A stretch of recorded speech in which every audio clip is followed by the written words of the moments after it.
ಜಿಲ್ಲೆಯಲ್ಲಿ ಇರಿರ್ತಾರೆ.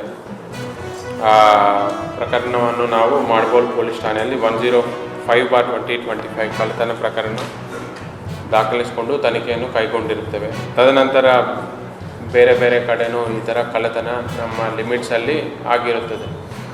ಬಟ್ ಇದರಲ್ಲಿ ತಾವು ಒಂದು ವಿಶೇಷತೆ ಏನಿದೆ ಅಂದರೆ, ಜನರಲ್ ಆಗಿ ನಮಗೆ ಬೈಕ್ ಕಳ್ಳತನ ಆಗ್ತಿದ್ರೆ ಲೋ ಎಂಡ್ ವೆಹಿಕಲ್ಸ್ ಎಸ್ಪೆಷಲಿ ಜಾಸ್ತಿ ಕಳ್ಳತನ ಆಗೋ ಸ್ಪ್ಲೆಂಡರು ಮತ್ತು ಸಣ್ಣ ವೆಹಿಕಲ್ಸ್ ಆಗುತ್ತೆ.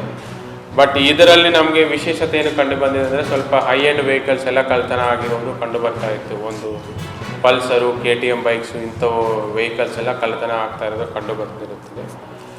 ಈ ಥರ ಪದೇ ಪದೇ ಆಗ್ತಾ ಇರೋದು ಕಂಡು ನಮ್ಮದು ಈ ಶಾಬಾದ್ ಸಬ್ ಡಿವಿಷನಲ್ಲಿ DYSP ಅವರ ನೇತೃತ್ವದಲ್ಲಿ CPI ಮತ್ತು PSI ಗೌತಮ್ ಮತ್ತು PSI ತಿಮ್ಮಯ್ಯ ಮತ್ತು ಅವರ ಸಿಬ್ಬಂದಿ ಆಗಿರುವಂಥ ಹನುಮಂತು, ವೀರಾಶೆಟ್ಟಿ, ಪ್ರಶಾಂತ್ ಮಾಲ್ಗೊಂಡ, ರಮೇಶ್, ಅಶೋಕ್, ಶಾಂತಮಲ್ಲಪ್ಪ, ಚಂದ್ರಶೇಖರ್, ಸಂಗಣ್ಣ, ಅಂಬರೀಷ್ ಮತ್ತು ಬಲರಾಮ್ ಎಲ್ಲ ಅವರು ಡಿಫ್ರೆಂಟ್ ಕಾಲ್ಗಿ ಮತ್ತು ಮಾಡಬೋಲ್ ಪೊಲೀಸ್ ಠಾಣೆ ಸಿಬ್ಬಂದಿ ಜೊತೆ ಒಂದು ತಂಡವನ್ನು ರಚನೆ ಮಾಡಿರ್ತಾರೆ.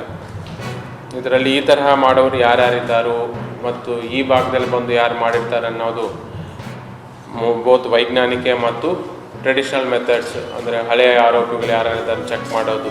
ಇದರಲ್ಲಿ